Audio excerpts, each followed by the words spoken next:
Ya. Bien, chicos, tengan todos muy buenos días. Hoy vamos a hablar acerca de la organización del Estado colonial. Ya. ¿Cuál es el propósito de nuestra sesión del día de hoy? Bueno, vamos a comprender en parte la estructura y el funcionamiento del Estado colonial. Vamos a identificar unas características, ¿no? Como sus instituciones, por ejemplo, y valorar críticamente, pues, el legado que nos ha dejado todavía la colonia en la sociedad peruana actual. Ya, eso es lo que vamos hoy día a conocer. ¿Sí? Alguien por ahí creo que levantó la manito. ¿Sí? ¿Todavía? Ya, bien. A ver, chicos, entonces vamos a empezar un poco a hablar sobre cómo se ha ido formando las nuevas jurisdicciones, el espacio, ¿no?, colonial en el cual cuando llegan los españoles van a ir implementando. Miren, antes, por ejemplo, en el mundo andino, los lugares, las poblaciones estaban agrupados en diferentes sectores de los Andes. Ese pueblo a la cual nosotros conocemos como Ayllus, ¿verdad? Ahora bien, ¿quién se acuerda? A ver, para que puedan ir anotando en el chat.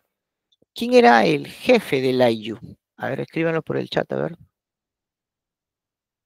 para poder yo anotarte tu participación. ¿Quién era el jefe del Ayllu? A ver, vamos. ¿Quién podría decir? A ver, Tupac Amaru, jefe del Ayllu, dice. Algo así. Guillén. A ver, leamos un poco su cuadernito ahí, lo que ustedes recordarán en el segundo trimestre, ¿no? El curaca, ¿se acuerdan del curaca? Claro, el curaca, ¿no? El jefe, ¿no? Del Ayllu, ¿no? Claro. Y el curaca, obviamente, era el que representaba, ¿no?, a la población, al Ayllu, frente al Estado Inca, ¿verdad? ¿Verdad? Ahora, muy bien. E incluso la forma de vida de la población tenía pues sus propias peculiaridades, ¿verdad? Esto, por ejemplo, es algo que hemos ido conociendo, ¿ya? Bien, a ver, ¿alguien quiere, a ver, ¿alguien quiere ingresar? O bien, perfecto, ya, correcto. Pero cuando irrumpen los españoles en el Tahuantinsuyo, la situación va a ir cambiando y eso es lo que vamos a ir estudiando, ¿sí? Por ejemplo, vamos a leer esta primera parte, que está aquí en el texto. Voy a aumentar un poco más, voy a aumentar el texto. Dice lo siguiente, ¿no? Voy a leer esta parte, ¿ya? Dice, después de la llegada de los españoles, los territorios americanos pasaron a formar parte de los bienes de la corona española. El virreinato del Perú, que se había creado con las leyes nuevas, abarcaba casi toda Sudamérica, con excepción del Brasil, las Guayanas y Venezuela. Cuando se conoció el tamaño real del territorio virreinal, este fue dividido en provincias menores para una mejor administración. Luego, muchas de estas provincias fueron convertidas en audiencias, aunque todos estaban bajo la autoridad del virrey. Claro, entonces ahí, por ejemplo, vemos que cuando se instaura el virreinato del Perú, por ejemplo, de lo que fue el Tahuantinsuyo, va a estar dividida en audiencias. La más importante de ellos va a ser, sin duda, la Real Audiencia de Lima. ¿Sí o no? Muy bien. Y dentro de esas audiencias se van a fortificar o se van a fundar ciudades. Ciudades que van a tener ciertas características a las que tuvo España, que hoy día vamos a identificar. Vamos a leer justamente esta parte. Miren, vamos a ver aquí. Ya está. Leamos con detenimiento, ¿ya? Ustedes también tienen el documento, léanlo para poder ir desarrollándolo y si hay una pregunta, lo puedas responder. Dice, las ciudades fueron concebidas como espacios territoriales que funcionaban como centros económicos debido a su gran actividad comercial y como núcleos de irradiación religiosa y cultural, porque las principales iglesias y autoridades eclesiásticas se encontraban allí. En ellas, los ejércitos tenían sus cuarteles y estaban preparados para defenderlas de ataques que pusieran en peligro el funcionamiento del virreinato. Según la ley, para fundar una ciudad, la zona elegida debía tener ciertas condiciones. Por ejemplo, una ubicación estratégica, es decir, tener un buen clima y suelo. Pregunta, chicos, ¿por qué era importante para los españoles tener un buen clima y un buen suelo? A ver, ¿cuál podría ser la razón? Por ejemplo, ¿les gustaría a ellos vivir en una zona donde constantemente llueve, hay inundaciones, o quieren vivir en una zona calmada, tranquila, para que puedan realizar sus actividades diarias? ¿O por qué, por ejemplo, tenían que tener un buen suelo? ¿A qué se refiere tener un buen suelo? A ver, se refiere pues a campos de cultivo, ¿no? ¿Y para qué es importante para las cosechas? Muy bien, Samira, correcto, bien, notándote perfecto. Claro, para poder alimentarse correctamente, ¿no? Construir viviendas donde no haya pues problemas luego con el tema eh, de climas, correcto, ¿no? Para tener una buena agricultura, suelos cultivables para las cosechas, muy bien, Rubén, Jeremy, excelente. Correcto, entonces esa era una de las condiciones, excelente. Ahora bien, pero también debía disponer de fuentes de agua limpia, como el caso de los ríos, ¿correcto? O sea, en este caso, Lima tenía importantes ríos y valles, ¿no? El río Chillón, Lurín, el Rímac. Pero también era importante tener gente amistosa. ¿Y por qué era eso importante, tener gente amistosa? Bueno, si voy a quedarme en un lugar, tengo que llevarme bien con todos, ¿sí o no? Entonces la idea era no tener problemas con nadie, como dice Samira, ¿no? Porque si no, pues van a haber rebeliones, van a haber una serie de incursiones, etcétera, ¿no? Por esa razón, peleas, muy bien, Samira, excelente. Por esa razón, Lima fue elegida como la capital. Pero hay un detalle donde también nos pide, nos dice el texto, dice salida a un puerto. ¿Cuál era la preocupación de los españoles por el cual necesariamente el lugar donde iban a fundar tenía que haber un puerto hacia el mar? Porque ¿cuál era el temor de los españoles, chicos? A ver, te leo ahí en el chat, a ver. ¿Por qué necesariamente los españoles querían tener ahí un puerto en el mar obviamente hacia el Océano Pacífico, ¿no? Para irse. Muy bien, Jeremy, una forma de huida, ¿no? Por si acaso las cosas no salgan bien, ¿sí o no? Claro. Entonces, eso, por ejemplo, es para poder escapar, muy bien, Samira. Claro. Por esa razón se fundó Lima, ¿no? Los españoles, ¿no? Había la posibilidad, pues, que las cosas se les escapasen de control, entonces nos preparamos y huimos vía mar, ¿no? Claro, correcto. Muy bien. Entonces, eso fueron, digamos, una de las condiciones importantes por la cual los españoles van a tener que eh, fundar ciudades de manera estratégica. De ahí voy a mencionarles otros requisitos importantes. Pero obviamente no solamente fue fundar ciudades en la costa, en las zonas andinas, también los españoles se aventuraron a ir, por ejemplo, a descubrir, ¿no? Grandes extensiones de tierras en la Amazonía, sobre todo por algún interés. Por ejemplo, a ver, ¿alguien quiere ingresar? Por ejemplo, en este texto vemos pues cómo exploradores como Orellana va a viajar pues hacia la Amazonía. Él tiene la idea de encontrar pues una ciudad llamada El Dorado, ¿no? Es decir, un lugar donde está cubierto todo de oro. Ahí hay un interés económico, ¿sí o no? Claro.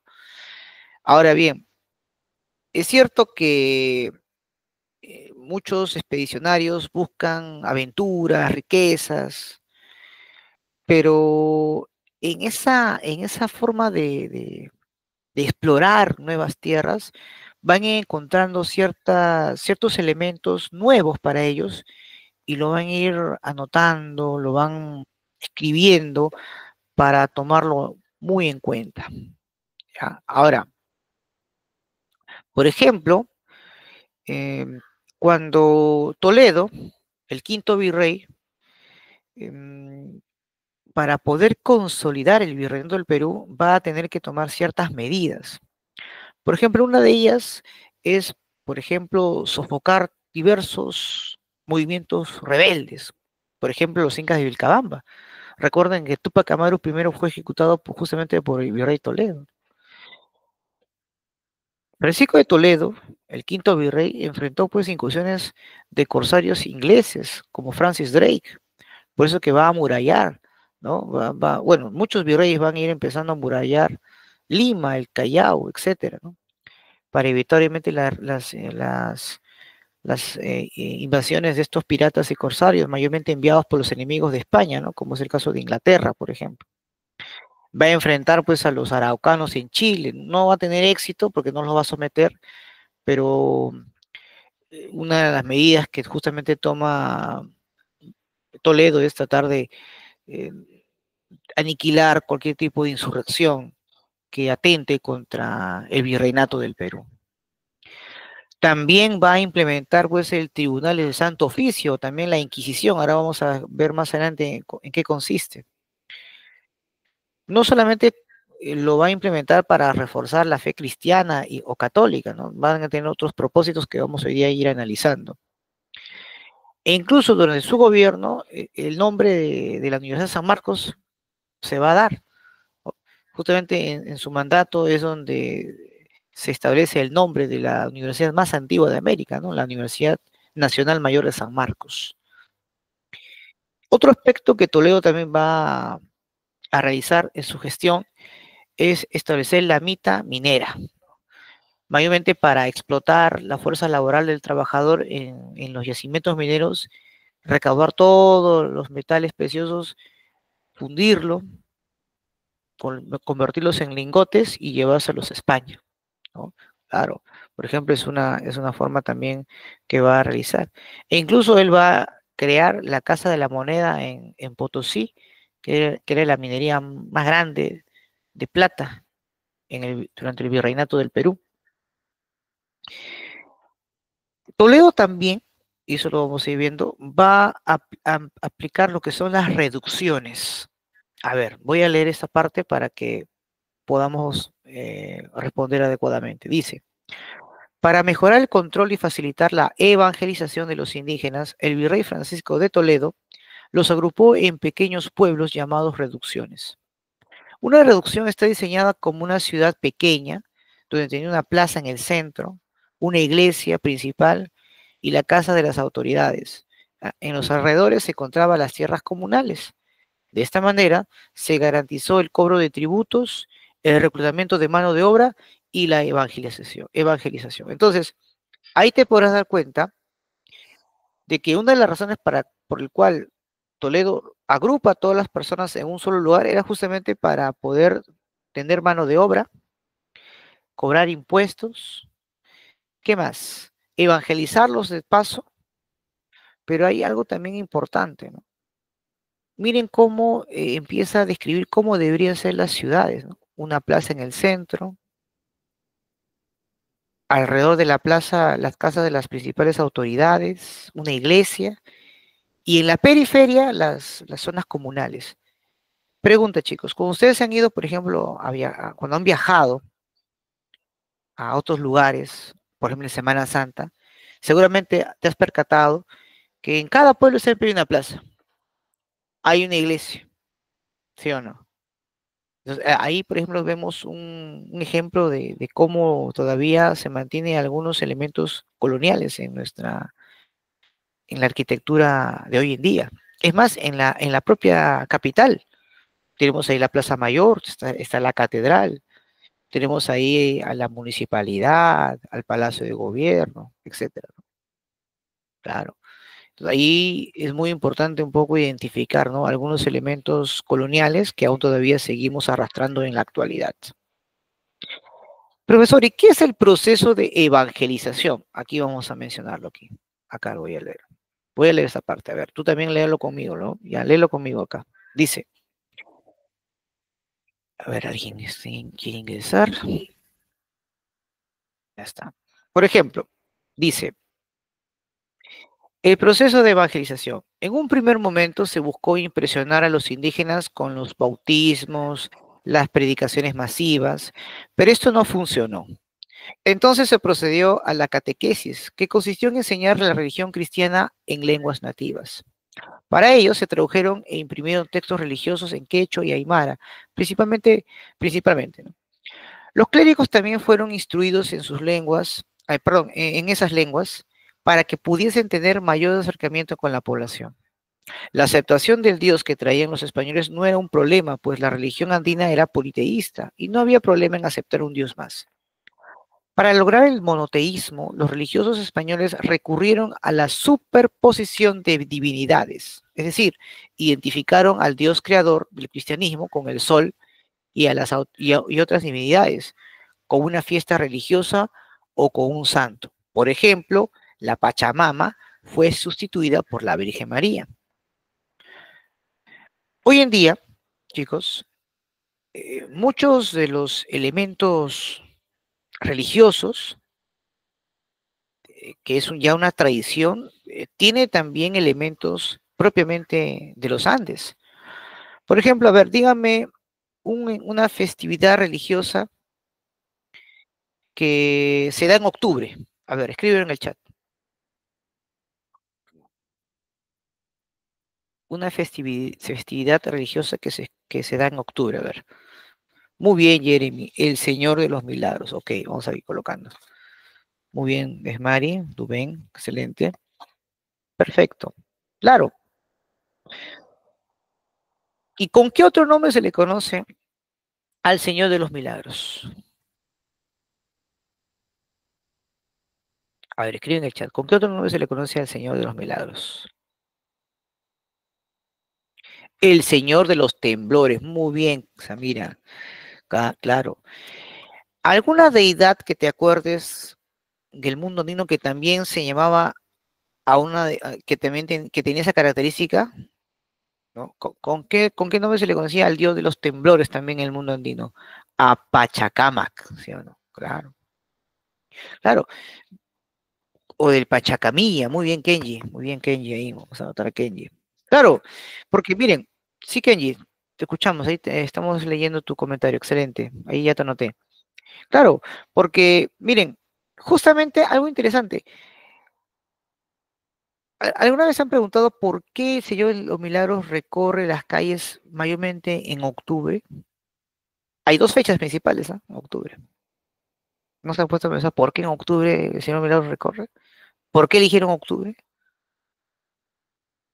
Mira, si nosotros podemos analizar los terremotos en el Perú, claro, muy bien, Guillermo. Ok, perfecto. Porque miren, casi la mayoría de los grandes terremotos en el Perú a lo largo de su historia han sido entre mayo y octubre, pero más en el mes de octubre. Justamente los recorridos que hace en octubre, los dos recorridos que hace el Señor de los Milagros, es justamente como una manera para evitar, ¿no?, que vuelva a ocurrir. Porque justamente en esas dos fechas, donde pasé el Señor de los Milagros, se han ocurrido pues, los dos más grandes terremotos en Lima. Claro, ahí nos estás dando una clase sobre la historia, ¿no? Del Señor de los Milagros, ¿no? Claro, ¿no? Una pintura ahí que no se rompió en el terremoto, exacto, exacto, muy bien, excelente, muy bien. Nicolás, ¿no? Nicolás, muy bien, perfecto, Nicolás. Nicolás, a ver, ¿puedes colocar ahí tu apellido, tu nombre de estudiante?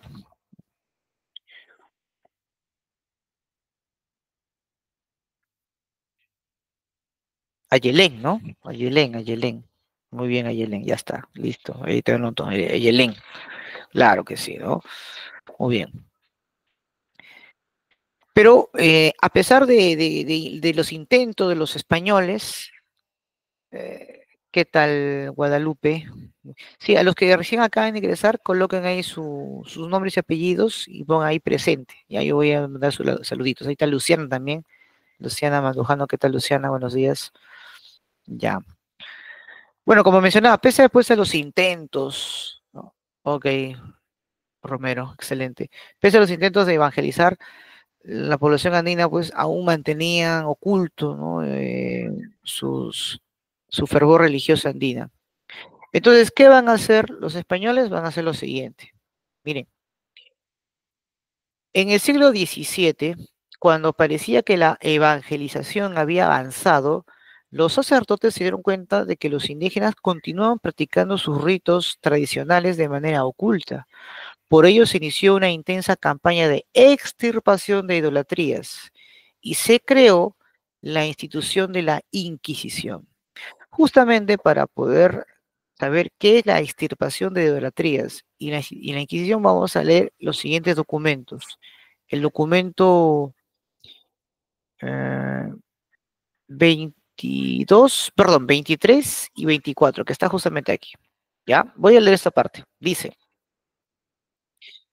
durante el siglo XVI, los sacerdotes llevaron a cabo una campaña de extirpación de idolatrías, mediante la cual los visitadores eclesiásticos obligaban a los indígenas a delatar a quienes seguían adorando a los dioses andinos.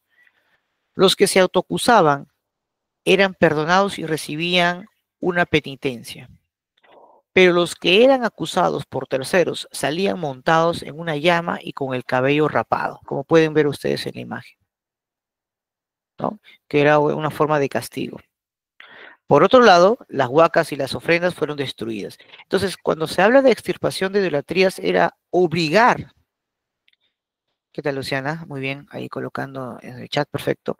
Era obligar, ¿no? Obligar a la gente a que abandone sus fiestas ancestrales y más bien empiece a manifestarse a favor de la religión católica, ¿no? E incluso empezó pues a destruirse algunos lugares sagrados, ¿no? A la cual pues se llaman las huacas, ¿no? Castillo dice obligados a que deje su religión y se le imponga otra. Correcto, correcto. Pero sabemos que eso no ocurrió, al contrario, eso es más bien lo que permitió fue una mezcla, ¿no? Ahí estamos hablando de una sincretismo religioso se llama eso, ¿no? Y eso lo vemos justamente en las festividades que se dan en diferentes partes del Perú, como Lima y los departamentos, donde hay una mezcla entre la religión católica que trajeron los europeos y las manifestaciones religiosas propias de los Andes. Claro que sí. Ahora, veamos qué es la Inquisición, ¿ya? Vamos a ver acá. Dice, además de evangelizar a los indígenas, la Iglesia debía vigilar que la fe y las costumbres de los colonizadores españoles no se apartasen de la doctrina católica. Por ello, la corona estableció el Tribunal del Santo Oficio de la Inquisición en 1569. Este organismo tenía jurisdicción sobre blancos, negros y mestizos, pero no sobre los indígenas, pues ellos estaban en proceso de ser evangelizados, ¿no? En cambio, los negros, los mestizos y los blancos sí, porque ellos ya deberían ser pues católicos, ¿no? Como es lo que menciona en el texto. ¿Quiénes van a ser las principales víctimas de la Inquisición? Curiosamente no van a ser los indígenas. ¿Quiénes van a ser las principales víctimas? Pues los judíos conversos que practicaban secretamente sus ritos. Los herejes. ¿Quiénes eran los herejes para los católicos? Aquellos que profesaban otra religión, como los protestantes, por ejemplo, luteranos, calvinistas, etc. Los hechiceros y los llamados pecadores públicos, ¿no? Es decir, los blasfemos, etcétera, etcétera. Aquellos pues eran encontrados culpables y recibían diversas penas. Las más severas pues era de morir quemado en la hoguera, por ejemplo. Claro. Eso, por ejemplo, es la Inquisición. Lo estoy resaltando estos dos temas porque justamente en una de las actividades vamos justamente a desarrollar y nos preguntan con respecto a la extirpación de idolatrías y de la Inquisición. ¿Ya? Muy bien. Perfecto. Vamos a continuar acá. Aquí, por ejemplo, vemos un texto interesante que nos va a ayudar a entender un poco mejor la actividad que vamos a desarrollar, ¿sí? Aquí también encontramos un documento importante que lo van, ustedes por favor lo quiero que lo lean, ¿sí? Ahí está. Listo, chicos. Bien, eso es lo que vamos a hacer el día de hoy. Ya hemos hecho la parte teórica. Ahora nos vamos a ver la parte práctica, ¿ya? Es importante, chicos, que lean este documento, el documento 21. Por ejemplo, miren, aquí se muestran los criterios por el cual se van a fundar ciudades. Para que una ciudad exista, los españoles tienen que buscan ciertos criterios. Por ejemplo, uno de ellos es tener una plaza mayor. Esta plaza mayor o plaza de armas debe ubicarse en el centro de la ciudad, ¿de acuerdo? Centro de la ciudad. Tiene que haber una catedral o una iglesia. Mayormente es un edificio pues suntuoso, con una arquitectura muy impactante y que debe construirse pues en el más alto de la ciudad, dice, ¿no? Bueno, luego están los cabildos, que los cabildos es lo que es ahora la municipalidad, ¿no? Eran lugares que también tienen que estar justamente en la plaza mayor, ¿no? Por ejemplo, en nuestra plaza mayor de Lima está ahí el cabildo o la municipalidad, ¿verdad? Claro. La arquitectura de la ciudad debe estar en función a las llamadas manzanas, ahí está, ¿no? Que es un espacio cuadrangular conformado por 4 solares o casas grandes, las cuales, pues, una de sus esquinas daba a la calle, ahí está, ¿no? Las manzanas. Y debería estar fortificada, es decir, amurallada, justamente para evitar, pues, la incursión de piratas, corsarios o enemigos de los españoles. Y esto obviamente estaba al mando, pues, de los militares, ¿no? Entonces, ahí está, por ejemplo, ¿no? los criterios urbanísticos que utilizan los españoles para fundar ciudades, y eso, por ejemplo, lo vemos bastante en muchas ciudades del Perú, como la capital, por ejemplo, Lima. Cuando vayan, por ejemplo, a visitar la capital, cerciórense que justamente tienen esos elementos, ¿no? Tienen una plaza mayor, tienen una catedral, un cabildo, manzanas, fortificaciones, etcétera. Bien, justamente una de las primeras actividades que vamos a desarrollar, y vayan apuntándolo, porque esto lo tienen que presentar la próxima semana ya impreso en su cuadernito, es esto, por ejemplo, ya voy a compartir la actividad. A ver.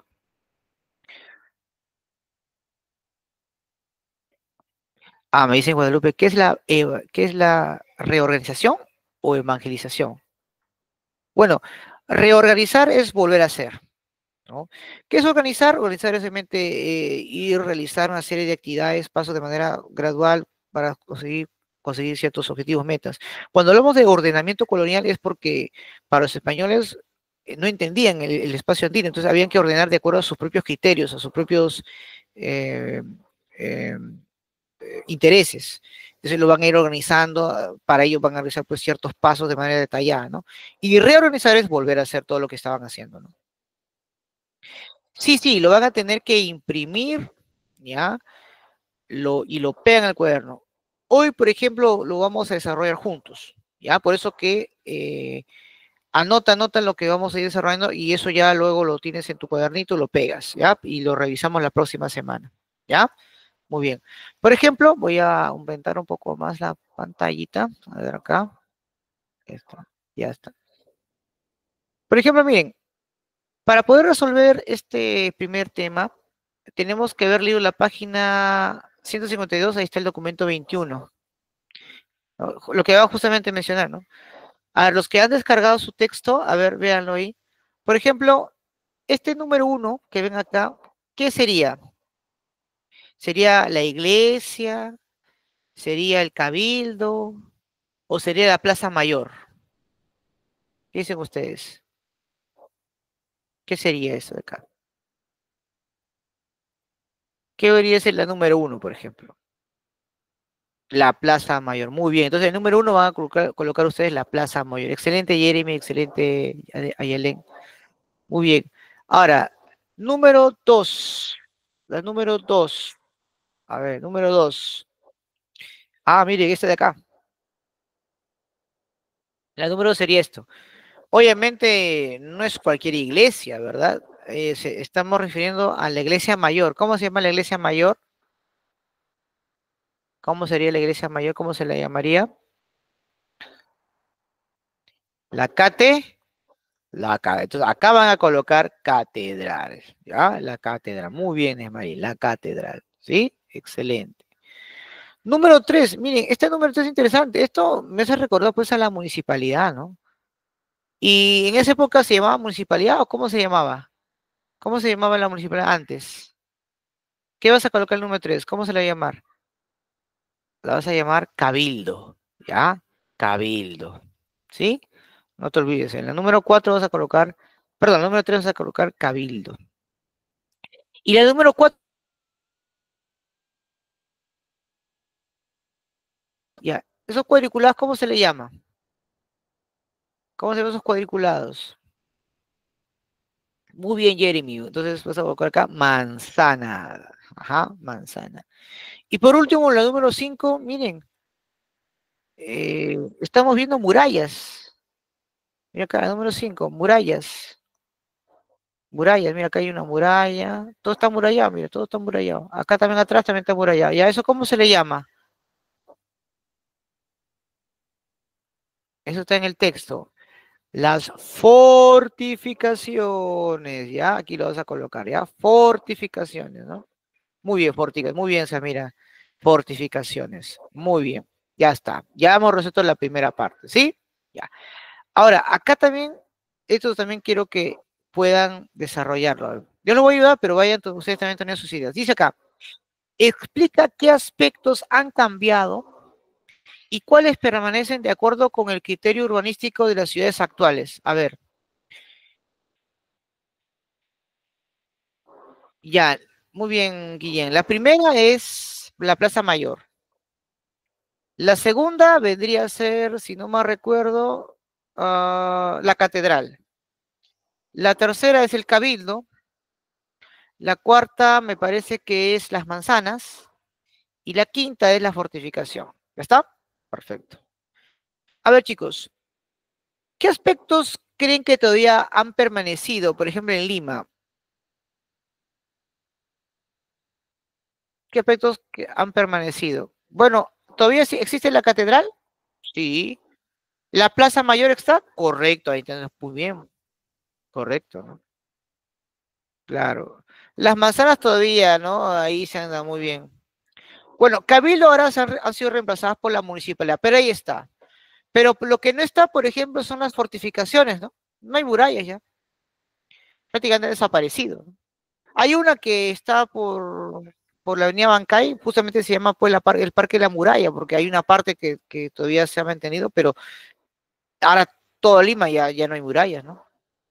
Entonces, aquí donde aspectos que han cambiado, puedes colocar pues murallas, ¿no? Murallas o fortificaciones, ¿ya? Por ejemplo, ¿no? Ya no existen, ¿ya? Muy bien. Excelente, excelente. Vamos a ir bajando, vamos a ir bajando. A ver, esto también muy interesante, dice, lee el texto escolar de la página 151 y el documento 22 de la página 153. Ya, voy a dejar compartir y vamos a leer, ¿ya? A ver, página 151 y documento 22 de la página 152. ¿Qué nos dice, pero? Dice, ¿por qué fue importante la labor del virrey Toledo en la consolidación del virreinato del Perú? Para ello, obviamente, voy a compartir mi pantalla primero. Esta es la página 151, ya está. A ver, vamos a ver. Voy a compartir mi pantalla.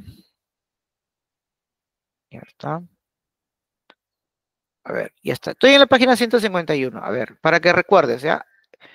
Anota lo que voy a explicarte. Miren, Toledo fue muy importante para la corona española porque había realizado una serie de acciones importantes, ¿no? Sofocó muchos movimientos rebeldes, instaura el Tribunal del Santo Oficio, ¿verdad? Establece la mita minera para poder forzar a la gente a que trabaje y de esa manera explotar los minerales y llevárselos a España. Entonces fue una persona, un funcionario que sin duda fue muy eficaz para los intereses de la corona española. ¿Ya? Muy bien, ya está, ya tienes ahí la idea. Ahora, en el documento que te dicen sobre la visión de Toledo, vamos a leer lo siguiente. ¿Ya? A ver dónde está. Ese de acá es lo que te pide. Dos visiones sobre Toledo. Al leer esto, vamos a reforzar nuestra respuesta en la pregunta que nos está pidiendo la actividad.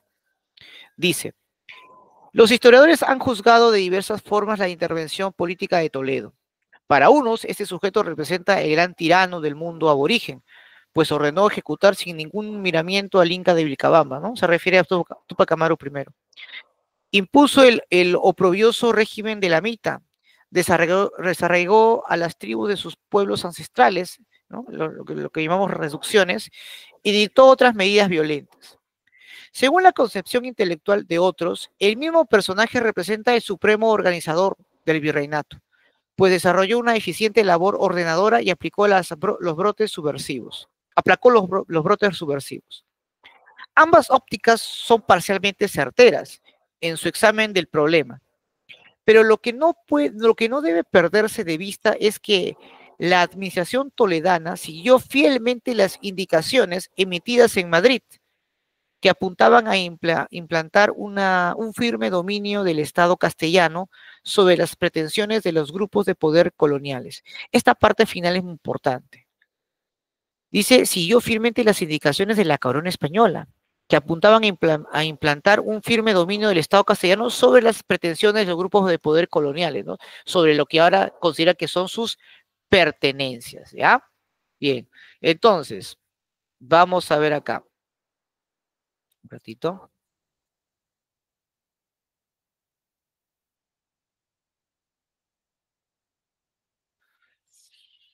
A ver, un ratito. Ya, en el grupo del WhatsApp, Ariana, está el trabajo. Lo que tienen que hacer es imprimirlo. Pero por ahora pueden ir apuntando en un cuadernito las respuestas o las tentativas, porque al final ustedes lo están dando las respuestas, no, no yo, no yo. ¿Ya? Y obviamente ya lo pueden resolver más adelante en la ficha. ¿Ya? Básicamente. Bien, voy acá, ¿dónde estamos? Ya, vuelvo acá. Dice.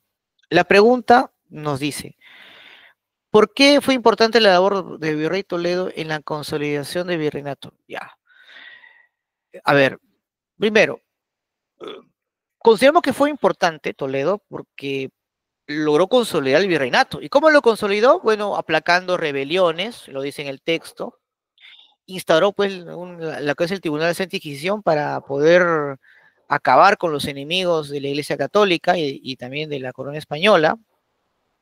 ¿Qué más? ¿Por qué fue importante también? Implementa la mita minera, con eso pues permitió que la corona española generase más riquezas con la explotación del trabajador indígena y cumplió fielmente las órdenes que se les había encomendado a la corona española, y lo dice en el texto que habíamos nosotros leído hace poco. Entonces, todo eso, por ejemplo, lo puedes colocar ahí en la pregunta que se están indicando, ¿no? ¿De acuerdo? Muy bien. Vamos a continuar, a ver, vamos a ver aquí. Este es importante. A ver, alguien está ingresando. A ver. Este es muy importante. A ver, dicen, la importancia para los españoles con respecto a la extirpación de idolatrías y obviamente y la Inquisición. ¿Por qué fue importante a los españoles aplicar estos dos métodos? ¿Y cuál fue la repercusión en el mundo andino? La extirpación de idolatrías y de la Inquisición. A ver, adelante. Alguien quiere, me parece, alguien quiere responder? Ya, muy bien. Entonces, si nosotros hemos leído el texto de extirpación de idolatrías, ¿cuál fue lo importante para los españoles? Bueno, fue un método radical para poder evangelizar, ¿sí o no? Claro, eso podríamos colocarlo en el cuadro, ¿no? Aquí, ahí está. Ahora, con respecto a la Inquisición, ¿cuál pudo haber sido positivo para los españoles? ¿Qué importancia tuvo la Inquisición? Bueno, ahí pues evitaban, por ejemplo, que pudieran venir otras religiones distintas a la Iglesia Católica, ¿no? De esa manera también podía, a través de la tortura, saber quiénes podían conspirar contra el orden colonial. Ah, entonces ahí eso podían colocarlo, ¿no? Ahí, ya está. ¿Ya? ¿Qué parte también, repito?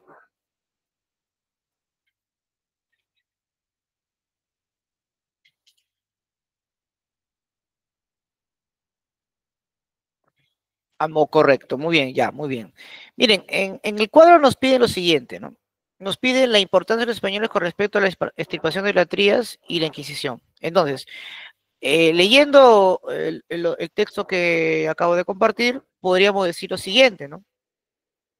Que la extirpación de la idolatría fue un método radical para poder evangelizar a los indígenas, ¿correcto? Porque se habían utilizado otros métodos, pero no tuvieron resultados. Pero al final, ¿qué se logró? Un sincretismo religioso, ¿no? Ahora, con respecto a la Inquisición, había mencionado que esto benefició en cierta manera a los españoles porque con ello contenía a la llegada pues de los protestantes, de alinear pues a los judíos a que no profesen ya su religión judaica, sino más bien católica, ¿no? Converso, se llama judío converso, cuando cambia de religión. Y también poder a través de... ¿Qué tal, Cruzado? ¿Cómo estás? Buenas tardes. A través de la tortura, poder confesar quiénes eran los enemigos o los conspiradores de la orden colonial. Eso pueden colocar acá, ¿no? Ahora, ¿cuál fue la repercusión? Bueno, lamentablemente, pues se obligó a que perdiéramos, o se obligó, perdón, en este caso, a que siguiéramos profesando nuestros ritos ancestrales, aunque no se perdió totalmente, ¿no? Se fusionó, pero fue un impacto negativo para la sociedad andina. Con respecto a la Inquisición, el mundo andino en este caso no fue tan, ah, no fue tan perturbador, porque recuerden que la Inquisición mayormente perseguía a aquellos que no eran católicos, como es el caso de los judíos y protestantes. Pero digamos que sería un impacto en la Inquisición en la cual pues permitió, en este caso, que los indígenas tuvieran más cuidado al momento de poder realizar sus actividades cotidianas, porque había un ente que podía vigilar cualquier cosa que ellos podían hacer, ¿no? ¿No? Lo importante es que pueden ustedes profundizar sus conocimientos o su respuesta en los documentos que les están solicitando, ¿ya? Muy bien. Continuamos entonces. Ya está. Esto de aquí, chicos, no, esto no lo tomen en cuenta, solamente la primera hoja nada más, ¿ya? Esto, por ejemplo, la hoja que les estoy mostrando, esto lo presentan en la próxima clase. Ya con el desarrollo que hemos hoy día realizado, lo hemos hecho muy bien, así que no hay problema, ¿sí? Y bueno, cualquier duda ya, igual yo lo voy a subir este video, así que no hay ningún problema. Lo pueden volver cuantas veces quieran. Pero ya vayan colocando esto, ya con esto terminaríamos ya la competencia 1. Ya la competencia 1 terminaríamos, así que por ese lado no van a tener dificultades, ya que la siguiente clase ya estamos hablando de la unidad 8, no la última, el cuarto trimestre. Así que traten de un poquito más de esfuerzo para que puedan estar más tranquilos y puedan tener una mejor nota en la libreta, ¿ya? Así que hoy día eso, ya, como ya tienen ya casi sus respuestas, pueden profundizar ahora con el texto que se envía al WhatsApp y lo van llenando, lo imprimen y lo pegan y la próxima semana yo lo reviso, ¿ya? Listo. Bien, voy a dejar de grabar.